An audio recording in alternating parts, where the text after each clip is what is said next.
do we treat yung mga ano dimensions na nasukat natin, no? So yun ang ating take upin. So let me share to you yung ating inumpisang lecture. Change layout, spotlight, no? Share ko. Na-share na ba yung screen? Naka-share na screen?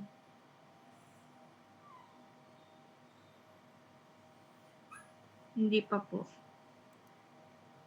I mean yung lecture, hindi nyo pa nakikita yung lecture?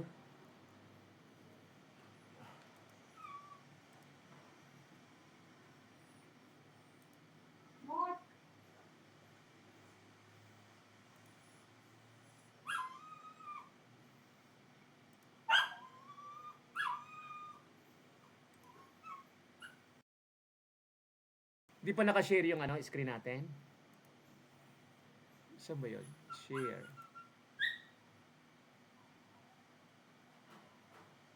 Yan. Share entire screen. Init.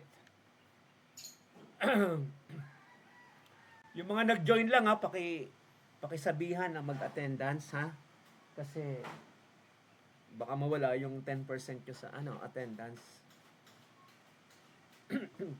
So hindi pa tayo makapag-lab dahil nag-online nga tayo na. Pero we're gonna discuss yung yung ating pinag-uusapan even this is not the one last time, no? Dito sa uncertainty of measurement, inumpisahan natin yung pagsusukat sa length. Kasi we're gonna sa length, sa density, di ba? Sa volume, ganyan. Sa area, yun ang mga nakalagay na sa atin, na mga susukatin, depende, based on our syllabus. So, I think we stop sa statistical and we're gonna review yung portion na yon, no? Di ba? So, na-take up natin yung yung history. Ano ba yung ISO? What is ISO class? International Organization for Standardization, no? Or International Standard Organization, no? Para lahat ng measurement ay iisa lang ang ating interpretation, no? So we're able to discuss yung repeatability tsaka yung reproducibility, no? So ito yung mga terms natin. Uncertainty, ibig sabihin laging may uncertain, no? Kaya dapat laging may tolerance, no?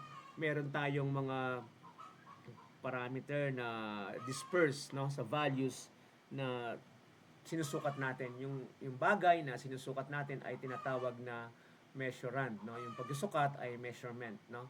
So meron tayong value tsaka true value. Ibig sabihin yung pinaka target natin is yung hypothetical at yung value natin is kung ano yung nasukat natin, no?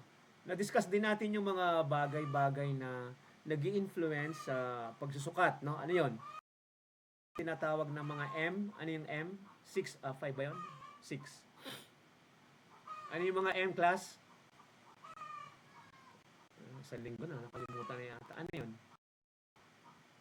Kung ang pagkakamali ay nanggagaling sa operator sa 5M,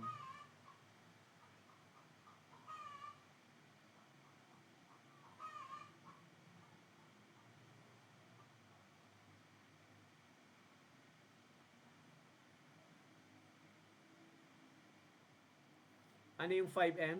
5M.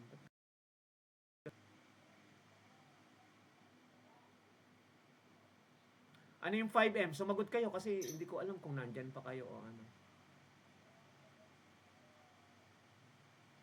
Ano yung 5M sa mga error? Pwede daw panggalingan yung tao. Pag tao, man, no? Yung makina na ginagamit, no? Machine. Yung pamamaraan, 'di ba? Method. Ano pa? Yung mismong ginagawa mo, no? Yung sinusukat mo. Yung material. 1, 2, 3, 4, 5. Yung kapaligiran halimbawa, yung may epekto kasi yung humidity tsaka yung temperature, no, habang nagsusukat tayo. So environment 'yon, pwede ring tawagin na Mother Nature, no. So 5M 'yan, no. Yan, no. So yung tao, yung makina, no, yung panukat niya, yung pamamaraan niya ng pagsukat, yung sinusukat niya, yung material, tsaka yung Mother Nature or yung uh, environment, no? Kasi humidity affects the measurement or the dimension and also the temperature. So what happens when the temperature is going high? Pag tumataas yung temperatura, anong nangyayari sa sinusukat? Aklas.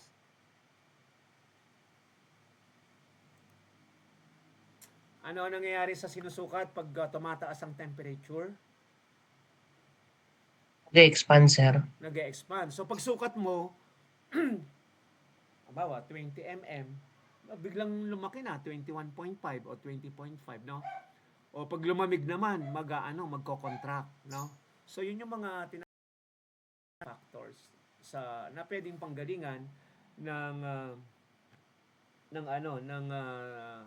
ating tinatawag na mga error, no? So ngayon, meron dalawang konsepto rito, yung repeatability at reproducibility. Ano ba yun? Now, sinabi ko sa inyo, yung repeatability has to do with what? Pag kadalasan, isang tao lang to, no? Isang tao, man, yung operator, and he's is going to use yung instrument for so many times, no? So later on, no, ang inaano mo rito is yung instrument na yung makina, no? So repeatability. Pero when you involve more persons, marami ng tao, no? So nagkakaroon na ng variation sa bawat tao na nagsusukat. It has to do now with reproducibility. So we'll go into that later, no? So ito yung error na pinag-usapan natin, no? Merong mga systematic, tsaka meron din ng random, no? Response variation. Na-take up din natin yung confidence level. We have kind of tatlo na sinusundan, no? Confidence level, ano yon? Yung 90, 95, tsaka 99, no? Bakit hindi 100, no? Pag sinabi ng isang measurement or yung mga nagsusukat, 100% yan. Walang ganon, no? So it is not useful to declare na 100 kasi alam naman natin walang perfect na pagsusukat. So ang ginagamit sa industry kadalasan ay 90, 95, 99. And when you express this into confidence, 'di ba?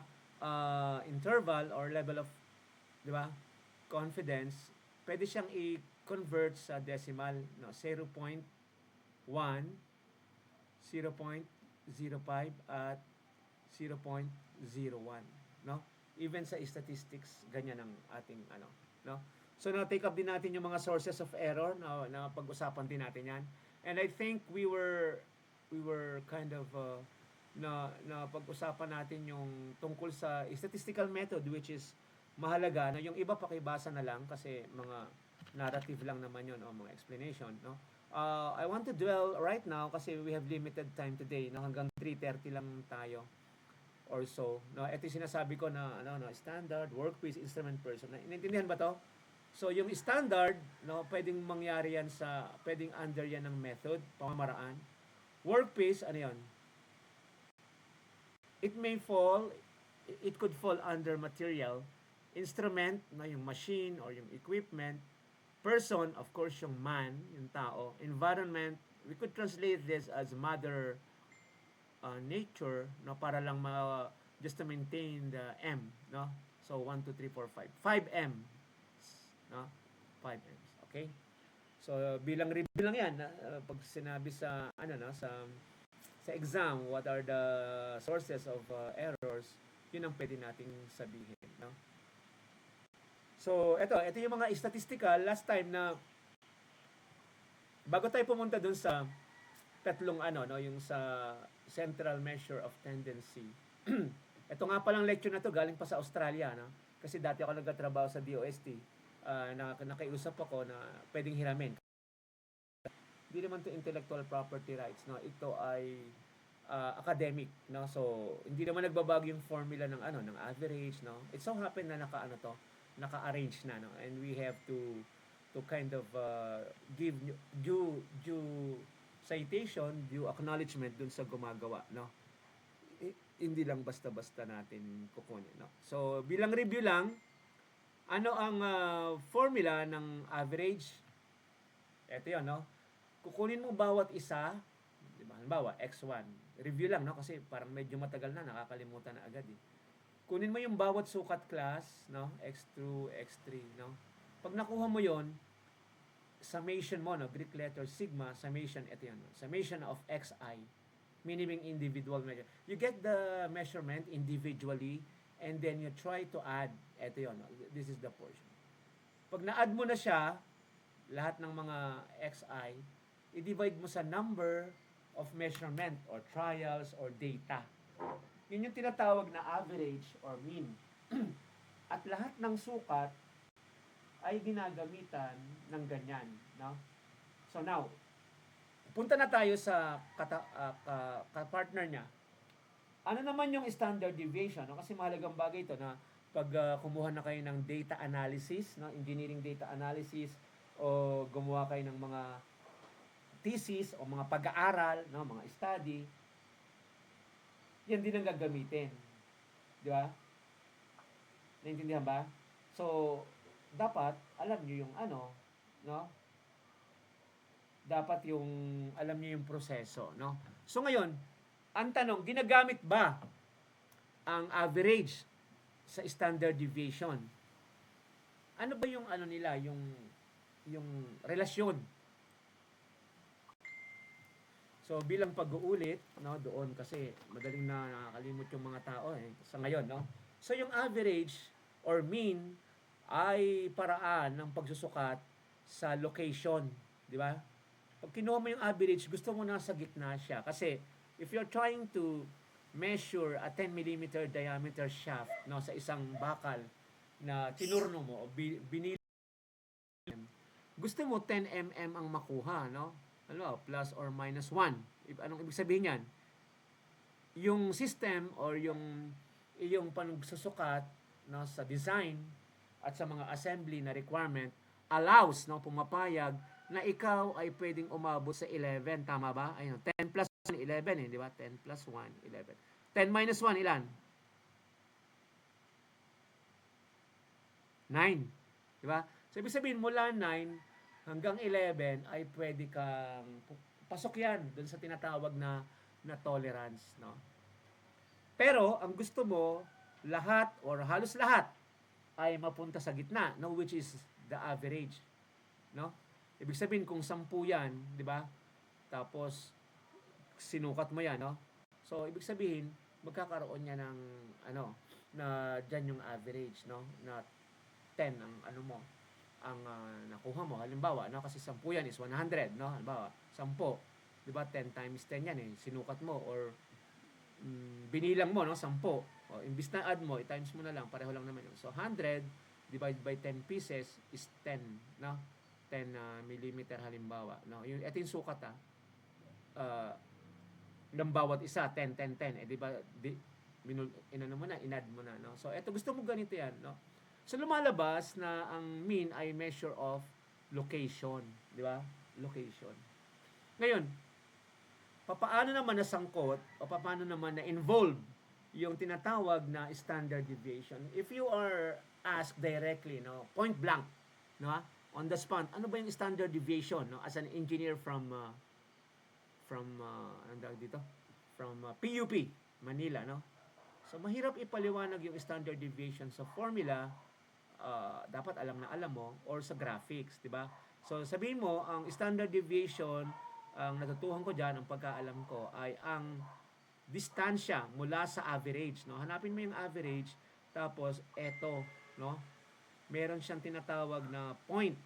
Anong point 'yon? Of inflection. Ano yung point of inflection? Is the point where yung curve na upper curve start to magbago ng tinatawag na kanyang kanyang shape, di ba? So nag-inflect, no? Yan. Ito 'yon. So the distance from the average, no? Yan. Yun yung tinatawag na standard deviation. How far is the variation from the standard deviation, from the average, no? Which leads us to our kind of summary na sa isa, ano ba ang measure ng central, no, tendency. Ano yung tatlo na magbibigay sa atin ng idea o kaalaman tungkol sa pagiging gitna o pagiging average? Ano yan? Mode, three measures of central tendency, mean, tsaka median. Anong tatandaan dito? Yung mode, yung most frequent. Yung mean, yun nga yung average. You make summation of all the data and you divide it by the number of trials or data. Median is yung center na gitna. Another is yung measure ng, eto kasi location to eh. Another is yung variation, no? So what are the methods for the variation measurement? Meron tayong tatlo, no? Range, ano pa? Variance at standard deviation. Okay, no? So at this point, sasabihin ko na yung kadalasang ginagamit, no? Yung mean, average, tsaka yung standard deviation. Okay? Kasi yung range, dalawa lang to ang tinitingnan. And when you take a look at the distribution, when there are only two, it is not so thorough. It is not so complete. Hindi ito nahimay. Kasi dalawa lang yung nakikita mo. Ano yung nakikita mo, class? So what is range? What is the formula for range? Tinitingnan mo lang yung pinakamataas tsaka pinakamababa. So, pwede nating i-define yung range as what? Tama yung iniisip nyo. Maximum minus minimum. Ano naman yung variance? Yung variance ay related sa standard deviation because the other is second order, no, second degree, squared, no? Squared value of standard deviation is variance. Pag in-extract mo yung root, no, in-square root mo yung variance, di ba? Ang variance kasi bawa v, no? Variance is s square. So variance is the squared of standard deviation. So yung s equals square root of b. Sandali. Kukunin ko na lang, ha? Labas lang? Sige. Okay. Sorry for that. No? Sa tubig kasi yan, no? Ngayon, yun yung ating lecture, no? So, ulitin ko, ang ginagamit natin kadalasan sa mga pagre-report, no, ay mean tsaka standard deviation, no? Ngayon, sa standard deviation, mayroong dalawa, no? Kasi nahati yan sa population tsaka sample. Ano ang pagkakaiba ng dalawa na yan? Pag sinabing sample, ito ay representative lang ng buong population. Halimbawa, sa Pilipinas, pag mag-eleksyon, di ba, nalalaman kung ilang percent ang boboto kay Bongbong Marcos o kay Robredo. Paano kaya nila nagagawa yon? May tinatawag na sampling.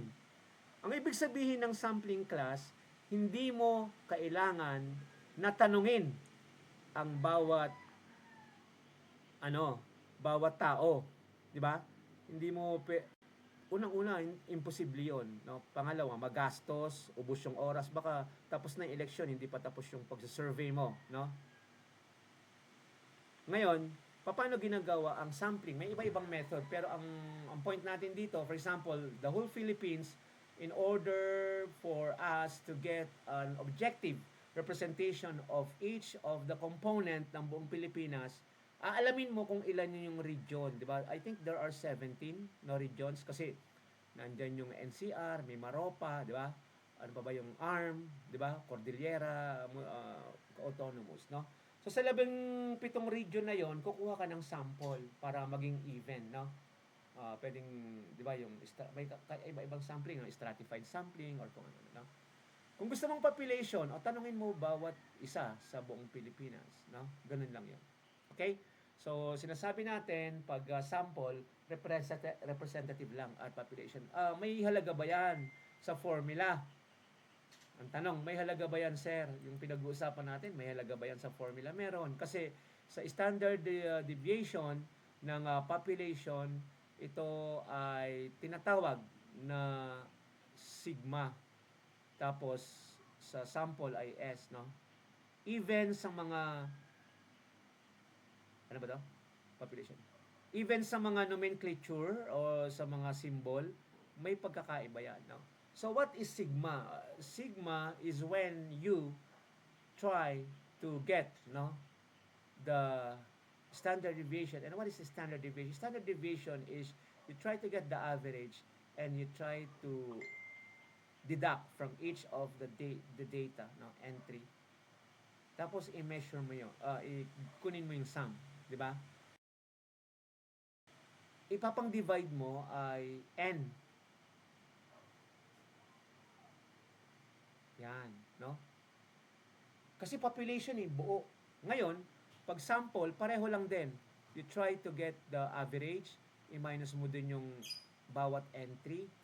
Tapos, no, square pala yan. Tapos, square mo, kaya hindi naman magiging negative yan because even it's negative, you square the negative, it will become positive. But you try to get the summation, no? And then, i-divide mo siya sa degrees of freedom o yung laging may n minus 1. No? So, yan yung tinatawag na SD, no? Standard deviation.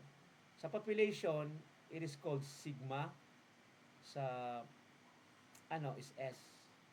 Okay? So, yun yung sinasabi, no? Which leads us to the next topic, no?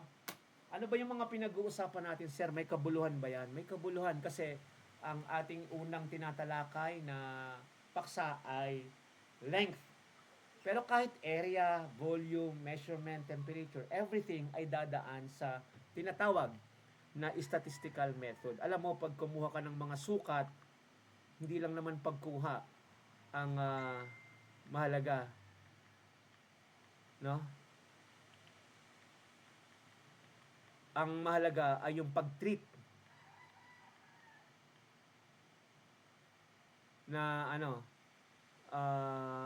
pag-treat sa mga data na nakuha natin para mabigyan tayo ng information, no, para makapag-desisyon tayo ng maayos, no, matalino na desisyon. So ngayon, ang pag-usapan natin ay pag nagre-represent ka ng mga sukat, halimbawa, nasukat mo na yan, no? Pag-sukat pa lang tayo, na yan, makikita nyo na ang ginagamit sa academe, sa industry, at sa lahat ay merong tatlo. Dideclare mo yung tatlo. Ano yun? Na sa normal distribution daw, ito ang dinideclare, no? Pag plus minus 1 sigma equals 68. Plus or minus 2 sigma, magkakaroon ka ng 95.45. Plus or minus 3 sigma, 99.73 yan, percent. Okay? So ngayon, bakit tayo napunta dyan? Saan ang galing yan, no? Nanggaling yan sa normal distribution. Ano ba yung normal distribution? Ano yung mga tawag? Ano ang iba't ibang tawag sa normal distribution? Tinatawag ito na Gaussian curve, or galing kasi yan sa German mathematician, no? At the young age of 10, nagka-calculus na yan si Carl Friedrich Gauss, no? Sa kanya rin na inattribute yung normal distributed curve, no? Kasi nag-aral din siya ng mga pagsukat, statistic. Tinatawag din yan na yung kampana, class. Alam niyo ba yung kampana? Bell, no? Di ba? Bell, sir. Oh, di ba yung kampana sa simbahan, yung mga nagsisimba pa, eh, ngayon nga nagpe-Facebook na lang eh. Tsaka nagti-TikTok. So yung kampana, di ba may ganyan yan. So kaya tinawag siya na bell curve or normal distribution curve or GAUSS, no? Anong klaseng curve ba tan? No? Ano ba yan? So pag kumuha, mas lalo nyo malilinawan pag kumuha na kayo ng tinatawag na engineering data analysis. Sana ako yung teacher nyo, no? Para, kasi nag-aral ako ng statistics sa US eh, no? Ano ako eh, Green Belt Six Sigma, no? So mag-aaral ka niyan, magpapa-certify ka, no? And at least mai-share ko sa inyo yung sa engineering part, no? Kasi pwedeng social science, medical na, pero kasi engineering tayo. So ano ba yung normal curve? Ang normal curve ay ang probability distribution curve na nagre-represent ng probability from 0 to 1. So ito, tingnan mo, 0 hanggang 1% pala yan. That is by percentage. O, tingnan na. Ngayon, kung by proportion, 0 to 1. O, yung gitna, 0.5. Di ba? So, pag nasa kalahati ka, o, class, tingnan, pag ikaw ay nasa kalahati ng curve, no, ina-assume na hanggang 0.5 ka. Tapos dito, 0.75 ka. Ito, 1. No, by proportion. Naintindihan ba? By proportion. Kasi perfect is 100% eh. Eh, pag ano lang, 1 lang yon, di ba? Ngayon, ano pa isa? Tinatawag, no, yung percent likelihood, ganyan din, no? So, ito lang yan, no? So, 1% tsaka 1, no? So, ibig sabihin, pag nasa kalahati ka, ay 0.5. Ngayon, ang pag-represent ka pala dito, class, pwedeng dalawa, no? One is tinatawag na one tail. Parang buntot, no? Parang buntot ni Naruto, kung sino yung no? Sino ba yung nanonood ng mga Naruto dito, no? Di ba? Nine tail, no? Parang ano. Eto two tail lang. No? Pag sinabing one tail, mula 0, no, dito lang titingnan mo kung anong kulang, no? Or kung ano yung percentage ng ano niya, ng non-conformance o ng efficiency. Pag two tail, dalawa. Left and right ang titingnan mo. So, i-divide mo yan, di ba? So, balik tayo dito. Halimbawa, 99, which is 1, di ba? Pag 99%, may 1%, no? So, tag 0.01, i-divide mo pa sa 2, no? So, ibig sabihin, ito ay 0.025. 0.025. Okay? Pag 95, di 5%, di ba? O divide mo sa 2, tag 2.5. 2.5%, o divide mo sa 100, di ba? So by percent 2.5, pero pag 100, 0.025, di ba? Ngayon kung 90, di may 10, di ba? Naintindihan ba ako? Tila lang. Kung ang level of confidence mo ay 90%, ibig sabihin 10%, no? Yung error. Di ba? Eh, kung one tail, okay lang yan. Kung two tail, i-divide mo sa 2. Di ba? So, tag 5% sila. So, ibig sabihin, kung ano dito, 5%, di ba? 0. Ay, ilan ba? 0.05 ba? 5%, di ba? 5. O, dalawa. 1, 2. 0.05 tsaka 0.05. Okay? So, naintindihan ba yon? Ngayon, ang lalong mahalaga sa akin, kasi engineer kayo, di ba? Ang lalong mahalaga sa akin is papaano nakuha. Madali lang yung nandyan naman yung calculator, nandyan yung Excel, nandyan lahat. Pero I think mas mahalaga bilang isang engineer na galing sa PUP, no? Respected naman yung PUP, no? Laging may top notcher dyan. Tsaka matagal na, 1903 pa ba tayo? Or, no?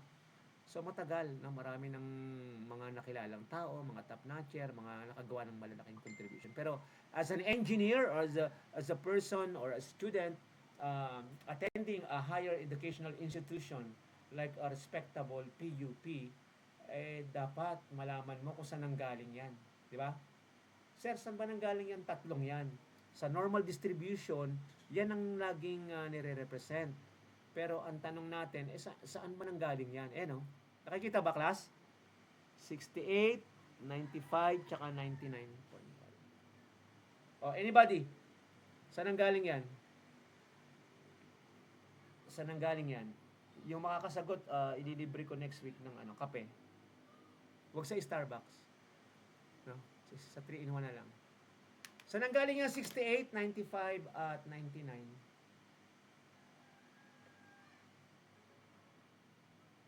May makakasagot ba? Gain distribution, sir. Saan galing? Pakita mo nga. Kaya mo bang pakita?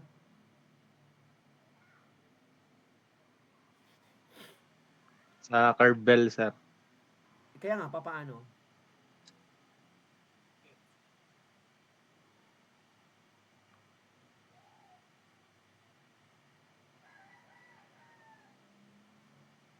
Di ba? Halimbawa, graduate ka pala ng PUP o graduate ka ng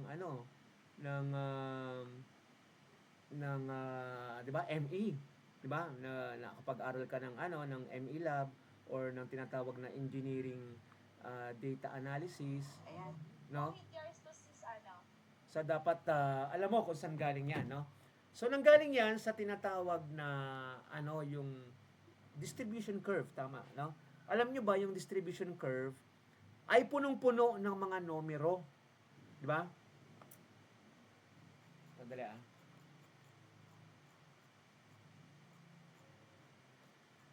Titingnan ko nandito. Baka wala eh. Baka hindi ko na ilagay sa dulo. Wala. Ilalagay na lang natin, no?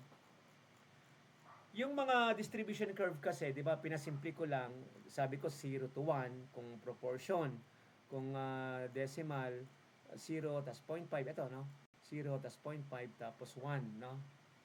Ngayon, paano ba napunta yan dyan, no? Meron pang table, no? May table na ginagamit, no? Ang tawag doon ay yung sa normal distribution Z.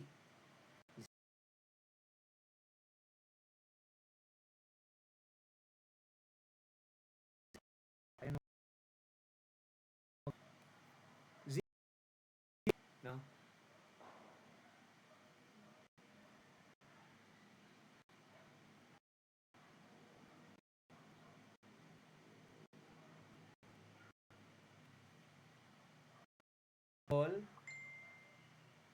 Naghahami yung no, sa mahirap kasi pag nire-record ko kasi kaya medyo nabibigatan, no? Pag pumunta kayo sa internet, may Z-table, no? So ngayon, ang titingnan nyo, ito yung kanina, no? Ang titingnan nyo sa Z-table class ay yung Z-score. Ito yun yung paliwanag, no? Ito yung isa sa pinakamadaling paliwanag. Pero I want a more kind of deeper, no? More or much deeper approach dito, no? So meron Z yun, Z-score, no? Titingnan niyo yung Z-score 1, Z-score 2, tsaka Z-score 3, no? Okay? Pag nakita niyo yun, kukunin niyo yung value. Tapos kukunin nyo rin yung, dalawa kasi yun eh, left side tsaka right side. No?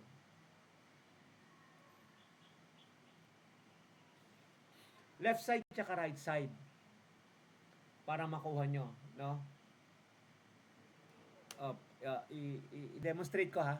Naka-online naman tayo. So ang gagawin mo ay pupunta tayo sa internet. May internet kasi naka-internet naman tayo lahat dito, di ba? So ang ta-type natin ay ta-type natin? Z score 1 left hand, no? Kasi may right hand eh. Z table right hand of curve or left. So unahin mo, halimbawa left. Area to the left from the University of Arizona. Hanapin yung 1. Nakita ba? 1 lang, 1. Negative pala yung left, no? Sige. Ano yung 1? Bigay mo nga sa akin, ano yung 1? Ano yung value ng 1? Ano yung 1? Negative 1. Lu, ano yung negative 1? Ano yung value class ng negative 1? O, titingnan na lang, oh. 1.0, bale, 1.0. Naintindihan ba yung sinasabi ko? Kasi yung pinaka-column niyan ay 0, no? Eh, no, 0, 0, 0.01. So, 1.0 lang, 1.0. Ayun, no? Ilan? 1.00. Ano yun? Ano yun, Lu? Nakita mo ba, Lu? What is the value of negative 1.0? Point? Or anybody? Parang wala si Lu, eh. Anong value ng negative? Ha? Point? Sige na, voluntary na lang kasi maubos yung oras natin. Point? 15866. 15866. O, tandaan yan, nasa left daw ng curve. No? O, tandaan mo, isulat. Everybody, capture that, no? Screenshot. No? Negative, hindi, 0.15866. Tapos punta tayo dun sa right. Ay, nasan ba yung right? To the left. Baka nandun yung right din. No? Ay, ano na lang, right curve. Basta tandaan lang yung value. Right or curve left. Parang hirap pala ito, right. Oh. Baka nandun din. Ulo, ano pala ito? Inaano na lang yata ito eh. Ito yung pinag-uusapan natin ha. 68, 95, tsaka 99. Ano yung right side? Ano yon? Point? Ano yung right side, guys? 13. Point 34 1-3. 13. Okay, tatandaan ha. Kasi kung paano natin kinukuha, di ba? Kunin natin to para naintindihan. I-capture ko to para alam.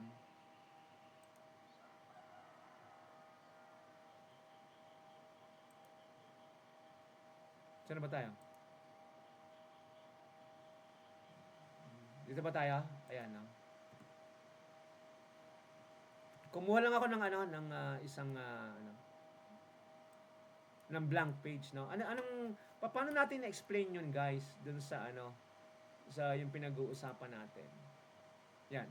So, ang paliwanag diyan, meron kang Z1. Nasaan yung Z1? Kasi ito ay Z yan eh, mga Z, di ba? So, ito yung Z1, di ba? Ito yung Z1. Negative, positive, no? So, you're trying to get yung one standard deviation to the left and to the right, no? Ito yon. Di ba? Kasi ito yung pinag-uusapan natin, no? Yan. So, ang tanong, ano yun? Ano yung Z1 tsaka 1? No? Ibig sabihin yan, ito yung plus or minus. Ito minus to. Standard deviation negative 1. Ito ay plus standard deviation 1. No? Paano yung numerical value niyan? O, tingnan natin. Meron tayo na z-score na, ilan yun? 0.15866. Dito naman, 0.3413, no? So para makuha mo yung z, yung standard deviation, no? Yung tinatawag na sigma or yung area under that boundary, dapat z positive, no? Minus z negative 1, no? So ilan? 0.34 pakiano sa calculator class. 0.3413 minus 0.15866. Ilan yon? Everybody, kunin yung calculator, no? Para mapatunayan nyo sa sarili nyo kung tama ang ating pagka-calculate. So, dahil matagal kayo siguro natatagalan pa kayo kumuha ng calculator. Ito na lang, 0.34. Nakikita ba? Class, nakikita yung aking screen? Yes, sir. 0.3413, minus? Minus? Saan yung minus? 1866. Point 1866 po. 15,866.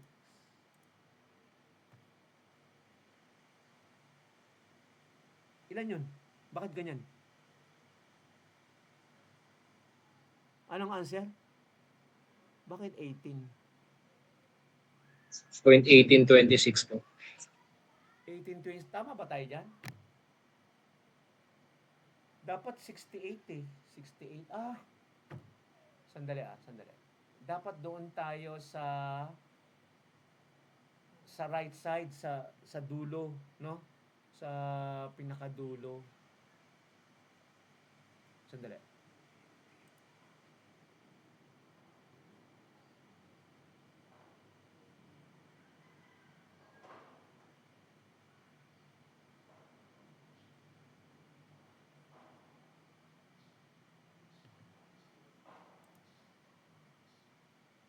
Anyway, gamitin mo natin 'to, no? Balikan ko yung formula. Pwede natin gamitin tong ano. Ito, paliwanag ko lang yung isang paraan. Ang isang paraan diyan ay eto, 'di ba? Etong standard natin,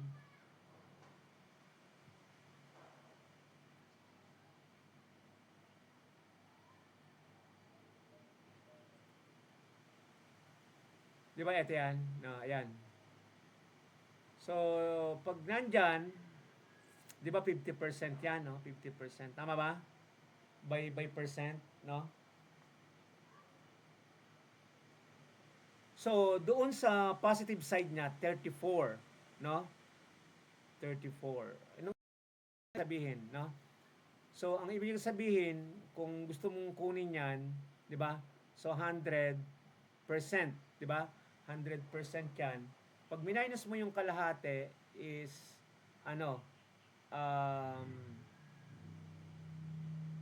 magiging 50%, no? Tapos, ito ay 0.34, no? I-add mo nga yan.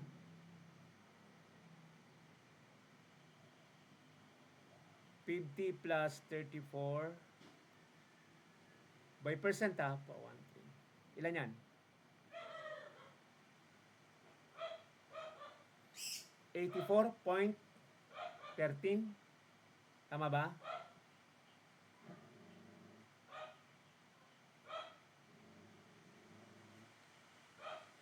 Yan yung sa positive side, no, ng 84.13. So ang gagawin natin diyan, 84, sir. Po. di ba 84.13. Ang gagawin natin diyan, i-minus mo yung ibig sabihin niyan mula dito hanggang doon, no? Sa 1Z o 1 sigma, no? So anong gagawin mo diyan? Dito i-minus mo yung kalahati, no? Tanggalin mo yung kalahati, tapos i-times 2 mo, no? Tanggalin mo 'yon, halimbawa, binura natin 'to, no? O paano ba 'to burahin? Para makita nyo. So buburahin ko 'to, guys. Binura ko yung kalahati. Yan, no? So ang natira ay eto na lang. Yan, di ba? So 1 sigma. Ano to? 84 minus 50 ilan? 34. 34.30. Di ba? Kasi tinanggal mo yung kalahati, no? So isang sigma yan dito. Dalawa yan, di ba? Plus or minus 1 sigma. Dapat i-reflect mo. Yan. I-multiply mo sa 2 to. I-multiply sa 2 nga. Ilan? 68.26. Yun. Sabi mo ng 0.3, di ba? So, ito yon, no? So, ito yon. So, ito ay 34.13. Another is 34.13, no? So, 68.13. 26. Okay. Nako ba? Kaya doon pumapasok yung 68. Nakita ba to? Ito, 68. No? O, tingnan natin yung 2. Sa positive na lang tayo. Muna. Saka natin balikan yung mga minus. No? So, sa positive side tayo, right side. 2 sigma. So, punta tayo sa internet at hanapin natin ang 2 sigma positive. Ano yun? Sir, receipt po. Ha?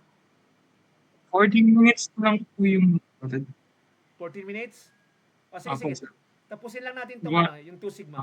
Ano yung 2 sigma natin? Kung 1 ay 0.3413, ano yung 2 sigma? 0.47. Nakita ba? 2772. Oh, sige. 0.4772. O, balik tayo, no? Dito lang tayo. Mabilis lang. Tapos saka natin, anahin. Nasaan na ba tayo? Yung, eto. So, lumalabas na ang pinag-uusapan, kuha tayo, no? Ang nakuha nating value pag 2 sigma ay 0.4, ilan? 4772. Yan, di ba? So, nasaan yan? Ibig sabihin, nandito yan, no? Sa pangalawa, 1 sigma, tsaka 2 sigma, no? So, 0.4772, no? Ibig sabihin, kung 100% yan, di ba? I-minus mo yung 50 para mapunta ka sa gitna. Tama ba? Kasi ito 100% yan eh. So, gusto mong alisin yung 50, so nasa 50% ka na, di ba? So, nandito ka sa gitna. Ibig sabihin na ang reference mo ay gitna. So, mula sa gitna, meron kang 0.4772, di ba? So, ibig sabihin nandito ka na, no? Yan. So, 0.4772, ang gagawin mo dyan ay, minus mo nga yung, no? Yung gitna, tapos i-reflect back mo, no? So, dapat 0.4772 sa right side tsaka sa left side. Ilan yan? 0.4772 times 2. 0.9544. O 9544 or 95.5. No? Sa ano yon? Sa decimal. Ngayon, pag gusto mong i-multiply mo ng 100%. So, di ba, magiging 100%, 95.44 or 45, di ba? Oh. Tama ba? Nakuha ba? Yes, sir. Yes po. Nasaan naman tayo? Yung 95. Yan, di ba? Ito, 95.45. Ito po yon, 95.45. O, last na lang. Punta tayo dun sa positive, which is pangatlo, no? Bago magsara. Ano ba ang, ng 3? 3 sigma or 3 z-score na 3. Ilan yon? Pakitandaan kasi wala akong papel eh. 0.4. 98. Okay. 0.4987. So, balik tayo doon sa presentation natin para malinaw. No? So, kumuha tayo nito. So, meron tayong, di ba, meron tayong bell curve. No? Tapos na tayo sa 1 sigma, 2 sigma, 3 sigma. No? So, yung 3 sigma daw ay merong 0.4987. No? From the, from the center. Paano center? Kasi nga 100% lahat 'yan, 'di ba? So, para makuha mo yung reference, inalis mo yung kalahati, 'di ba? Para ma-define mo yung location mo, no? Nandito ka ngayon, minus 50%, 0.4987, no? To the right, tsaka 0.4987 to the left. O, i-multiply mo lang sa 2 yan. Ilan yan? 0.4987 to the right and 0.4987 to the left. Ilan? Equals?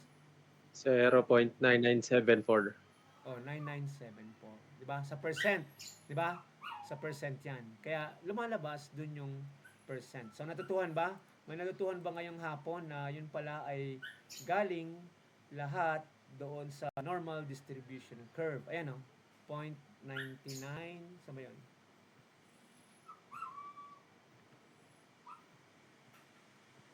Ayan, ito naman yun, ayan, 0.99, di ba? Ayan, pag nandito ka, Yan. 0.49, no? Sa 3 sigma, 4.9, no? So, yun na yung 3, no, yung 68 tsaka 95, doon galing yun sa ganun, no? Para yun ang kinukuha na sa lahat ng formula. Sandali, ah. Saan na ba tayo? Ayun, 68, 95. Tsaka, 99. Ito, di ba? Nakuha ba yung class? Ito yun, 99, no? 99.7. Nakuha ba? Naintindihan ba? Yes, sir. Di ba? So, pag tinignan mo yung internet, ganun din naman ang sasabihin, di ba? So, tinan mo, normal distribution curve. Oh. Pinakita lang natin kung paano kinukuha, no? Later, ipapakita ko, baka next week, pakita ko yung in terms of z-score na, no? Minimum minus maximum. Curve in percent.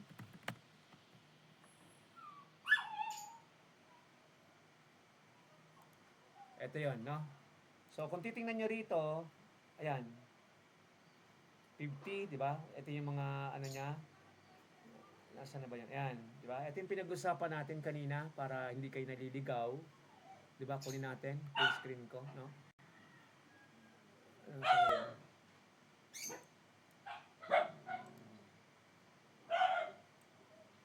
Yan. So, lang, no? Bago maputol yung ating discussion. Eto, no? So, itabi ko na lang dito.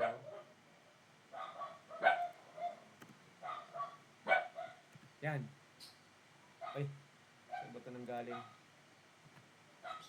Dali, ah. Eto.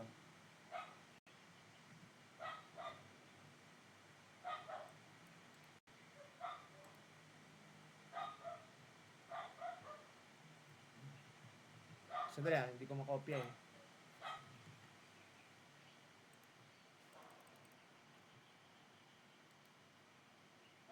Copy image na lang natin, no? Para mabilis.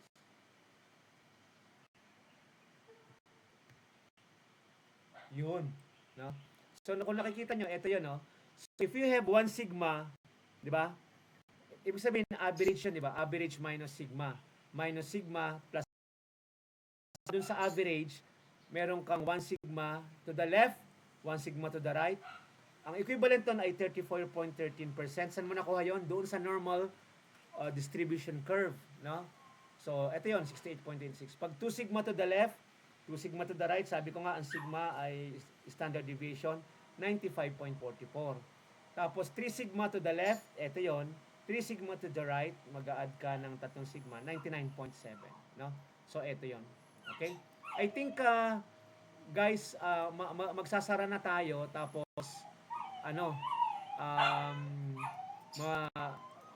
makukulangan na rin tayo ng oras, no? Ibig ihinto na lang muna natin, no? Ihinto natin dito para hindi tayo mabitin, no? Kasi kulang na rin yung oras natin sa sa susunod na topic. Okay ba? So pakikuhanan na lang ng class, pakikuhanan ng i-stop ko na yung presentation kasi mabibitin tayo tsaka magsasara na rin, no? Hanggang dito muna tayo sa klase natin, no? At least na natin. Ibibigay ko na lang yung mga mga manual, no? So stop ko na to tapos pakikuhanan Lou o kung sino man yung screenshot natin.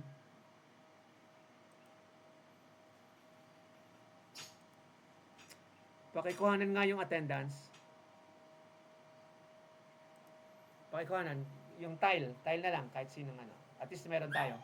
Kasi baka tanungin tayo kung nagklase ba talaga tayo, alam mo naman, no, sa government, no? Pakikuhanan na lang and then magandang hapon, itutuloy na lang natin next week. Pero ibibigay ko lahat ng mga laboratory ngayon, ha? Po-forward ko sa inyo. Nakuha na ba? Screenshot? Nakuha na mo na? Okay na. Sige, i-display yung screenshot sa ating GC. Maraming salamat, magandang hapon. Thank you, sir. Sige. I-forward ko lang ng ME Lab, ha? Laboratory tayo, kasi dapat face-to-face yung laboratory. Magsusukat. Ingat. Sa All Souls Day.